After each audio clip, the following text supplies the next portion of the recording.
नमो भगवते वासुदेवाय। ओम नमो भगवते वासुदेवाय। ओम नमो भगवते वासुदेवाय। नारायणं नमस्कृत्य नरं चैव नरोत्तमं देवीं सरस्वतीं व्यासं ततो जयमुदीरयेत्। शृण्वतां स्वकतः कृष्णः पुण्यश्रवणकीर्तनः हृदयन्तस्थौर्यभद्राणि विनोति सुश्रुताम्। नष्टप्रायेषु भद्रेषु नित्यं भागवत सेवया भगवदुत्तमश्लोके भक्तिर्भवति नैष्ठिकी। Reading from Srimad Bhagavatam, Canto 4, Chapter 29, verse 26 to 28.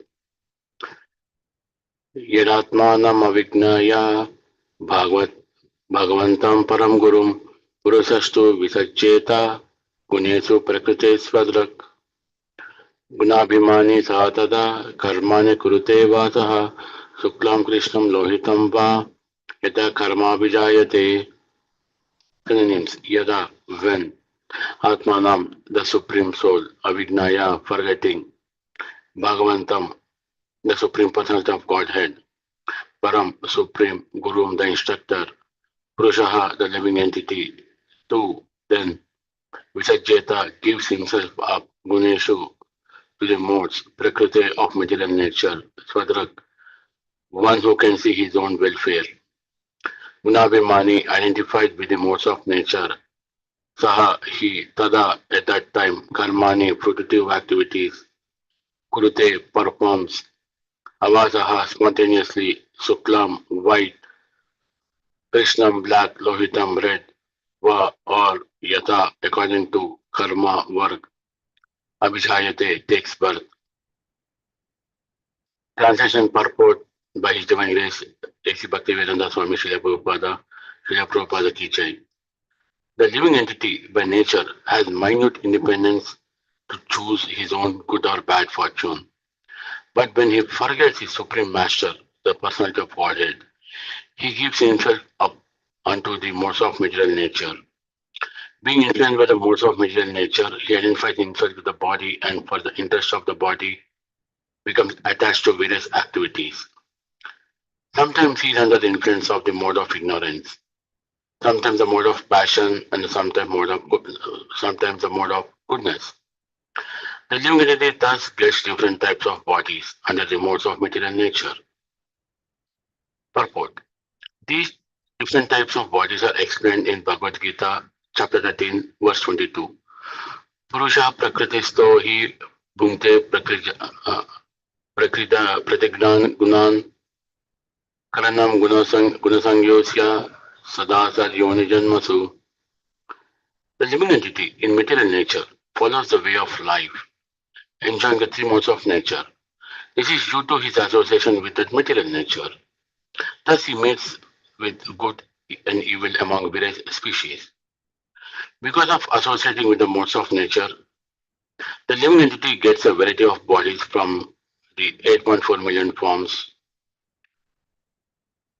It is clearly explained herein that the living entity has a little independence, indicated by the word Swadrak, meaning one who can see his own welfare. The living entity's constitutional position is very minute and he can be misled in his choice. He may choose to imitate the Supreme Person of Godhead. A servant may desire to start his own business and imitate his master, and when he chooses to do so, he may leave the production of his master. Sometimes he is a failure and sometimes he is successful. Similarly, the living entity, part and parcel of Krishna, starts his own business to compete with the Lord. There are many competitors out to attain the Lord's position, but to become like the Lord is not at all possible. Thus, there is a great struggle for existence with the material world, as different parties try to imitate the Lord. Material bondage is caused by deviation from the service of the Lord and attempts to imitate Him. The Lord is imitated by Mayavadi philosophers who try to become one with the Lord in an artificial way. When the Mayavadi philosophers think of themselves as liberated, they are under the delusion of mental concussion. No one can become one with equal to God. To imagine this to continue, one's bonded in material existence. Suklat Prakasa Bhujistal Lokan Apnoti Karhisit Dukha Darkan Priyayasams Tama Soktokan Kwachit. Synonyms: Suklat, by goodness; Prakasha, by illumination; Vihstan, characterized; Lokan, planets; Apnoti, achieves; Karhichet, sometimes; Dukkha, distress; Udarkan, having as the end result; Kriya Sayan, full of laborious activities; Tamaha, darkness; Soka, in lamentation; Utkatan, abounding; Kvachit, sometimes. Those who are situated in the mode of goodness act piously according to the Vedic injunction. Thus, they are elevated to the higher planetary systems where the demigods live. Those that are influenced by the mode of passion engage in various types of productive activities in the planetary system where human beings live. Similarly, those influenced by the mode of darkness are subjected to various types of misery and live in the animal kingdom. Purport. There are three planetary systems, upper, middle, and lower. Those influenced by the mode of goodness are given in the place of upper planetary systems, Brahmaloka, Tapaloka, Janaloka, Maharloka. Those influenced by the mode of passion are given the places on Bhuloka and Bhuvarloka. Those influenced by the mode of ignorance are given the places in Adla, Vidala, Sutala, Talatala, Mahatala, Rasatala, Patala, or the animal kingdom. Qualitatively, the living entity is the same as the Supreme Person of Godhead, but because of his forgetfulness, he gets different bodies in different planetary systems. At the present moment, human society is overly influenced by the mode of passion, and consequently, people are engaged in working in big factories. They forget how distressful it is to live in such places. In Bhagavad Gita, such activities are described as ugra karma, that is, distressful activities. Those who utilize the energies of the workers are called capitalists, and those who actually perform the work are called laborers. In actuality, they are both capitalists. The workers are in the mode of passion and ignorance. The result is that there is always a distressful situation. In contrast to this, men are those influenced by the mode of goodness. The karmis and jnanis. The karmis, under the direction of Vedic instructions, try to elevate themselves to higher planetary systems. The jnanis try to merge into existence of Brahman, the impersonal feature of the Lord. In this way, all sizes of living entities in various species of life are existing within this material world. This explains superior and inferior life forms within this material world. नमो विष्णुपादाय कृष्णप्रेष्ठाय भूतले श्रीमती भक्तिवेदांता स्वामीति नामिने नमस्ते सरस्वते देवे गौरवाणी प्रसारिणे निर्विशेष शून्यवादी पाश्चात्य देशतारिणे जय श्री कृष्ण चैतन्य प्रभु नित्यानंद श्री अद्वैता कलाधरा श्रीवासादि गौर भक्त वृंद हरे Krishna Krishna Krishna Hare Hare Hare Ram Ram Hare Hare.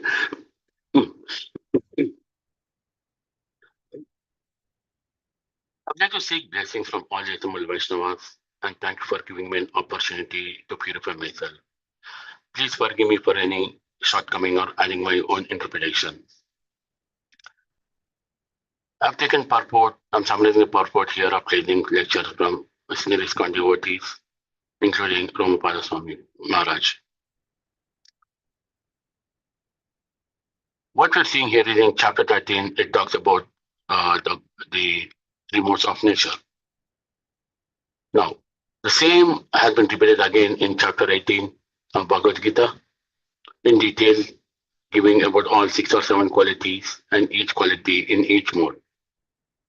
And what is that we can able to gain or lose with those material modes of nature. And yes, in these current days of the material world, which is totally contaminated, we are rushing for things for a sensual pleasure.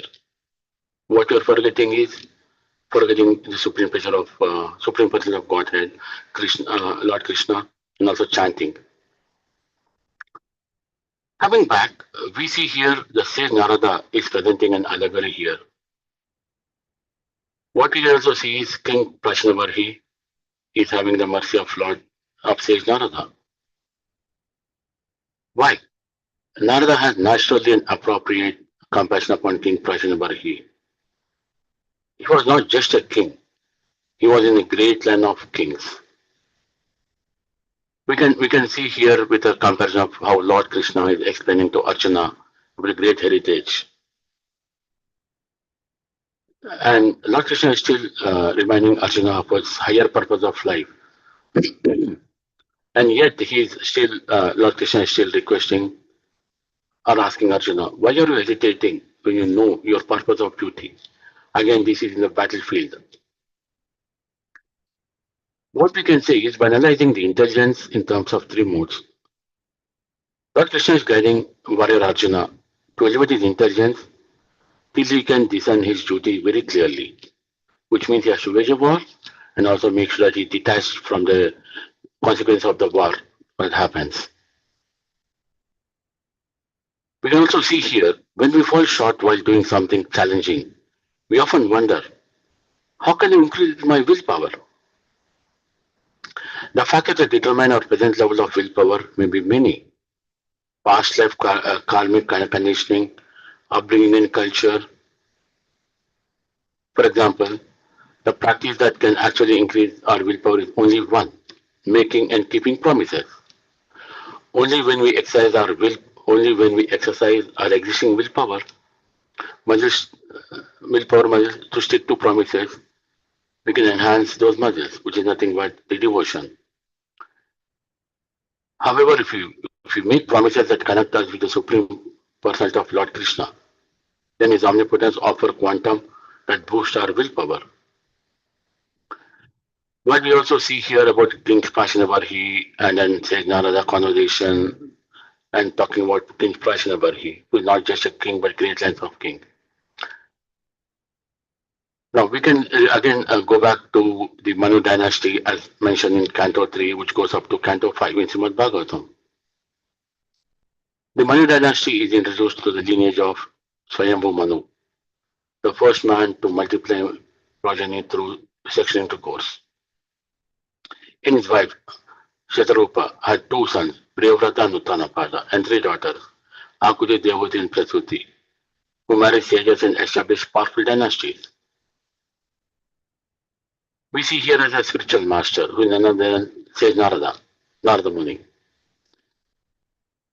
We also know that Narada Muni was the spiritual master for Dhruva, but later went to the king Uttanapada and delivered spiritual teachings to king and so forth, the lineage of Manu dynasty, and talking about again King Uttanapada. Coming back, King Prasinabarhi also comes under the same lineage. He's just not a king, a great king coming under from a great king, so great line of great a line of great kings who were his predecessors.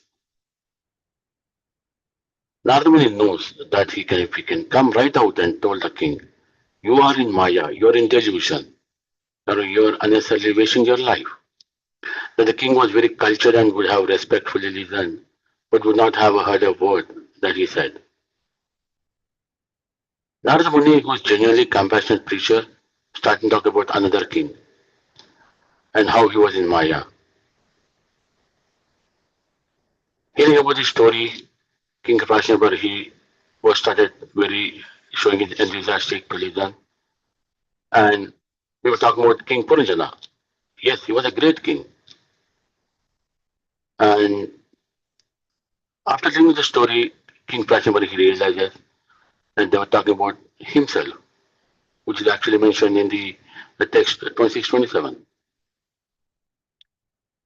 After listening to the story by Sage Narada, King Prasinabar, he transformed himself. His heart completely transformed,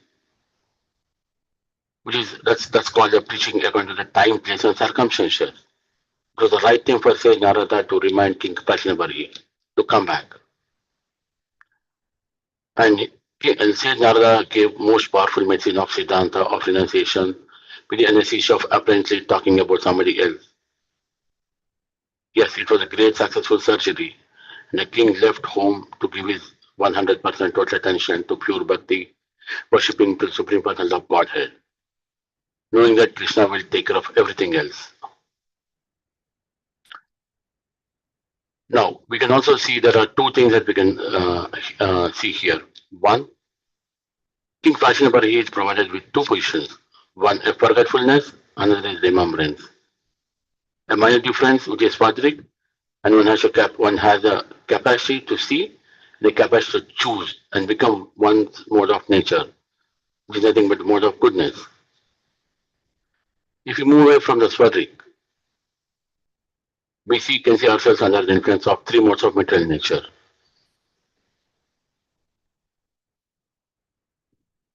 Again, a quick glimpse from Srila Prabhupada that he mentions here. If you're thinking that we did enough service and chanting to Supreme Person of Godhead and stop devotion service, who are we inviting? We are inviting Maya to come and influence us. Now, if you don't want to invite Maya, all we need to do is chant and do service to Supreme Person of Godhead. Else, she's our neighbor. Maya is our neighbor, which can come and engage in his all delusion activities. In other words, Maya means absence of Lord Krishna in us. And where we can see Lord Krishna, Maya definitely can get out of it. We can see evident in the current materialistic world as well.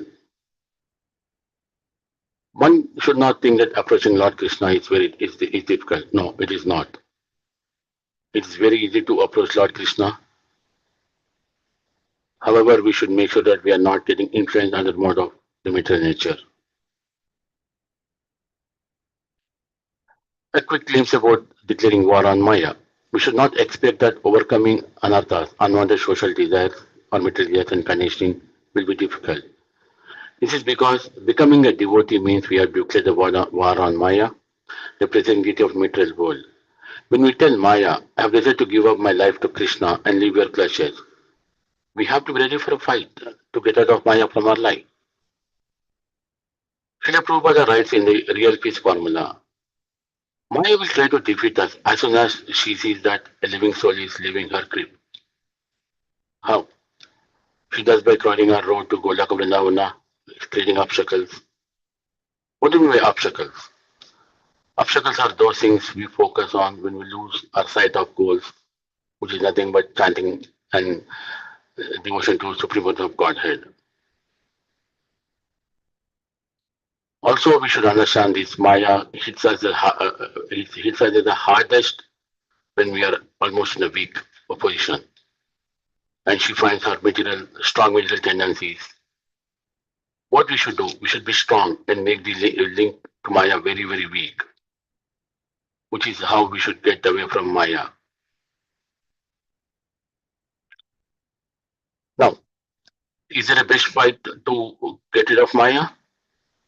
Actually, there is no way we can directly win a fight with Maya.